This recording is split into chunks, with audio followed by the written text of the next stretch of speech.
జనవరి 3న సావిత్రిబాయి పూలే జయంతి సందర్భంగా 194 మంది మహిళా ఉపాధ్యాయులకు సన్మానం కార్యక్రమం నిర్వహిస్తామని మెదక్ జిల్లా బీసీ సంఘం అధ్యక్షుడు నోముల శ్రీకాంత్ తెలిపారు.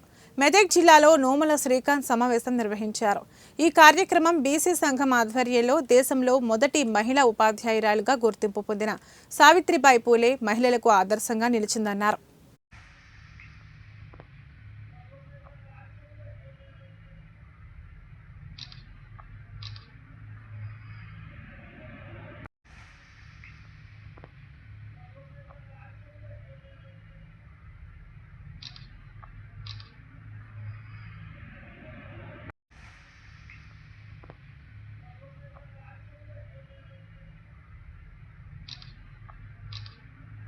సందర్భంగా 194 జయంతి సందర్భంగా 194 మంది మహిళలకు అన్ని వర్గాల వారికి 194 మంది మహిళలకు మరియు అంగన్వాడీ టీచర్లు అందరికీ 194 మందికి సన్మానం చేయడం కొరకు నిశ్చయించుకున్నాము.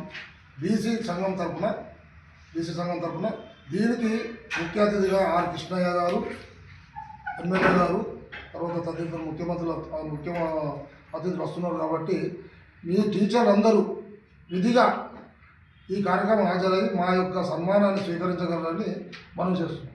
2025 శుక్రవారం రోజున ఉదయం 11 గంటలకి మెదక్ టీఎన్జిఓ భవన్లో మెదక్ శాసనసభ్యులు డాక్టర్ మైనంపల్లి గారి సౌజన్యంతో మొట్టమొదటి మహిళా ఉపాధ్యాయులు సావిత్రిబాయి పూలే జయంతి సందర్భంగా మెదక్ జిల్లాలోని మహిళా ఉపాధ్యాయులకు 194వ జయంతి సందర్భంగా 194 మంది మహిళా ఉపాధ్యాయులకు, అంగన్వాడీ టీచర్లకు, మహాత్మా జ్యోతిబాబులే పాఠశాలలో పనిచేస్తున్న ఉపాధ్యాయురాలకి బీసీ సంక్షేమ సంఘం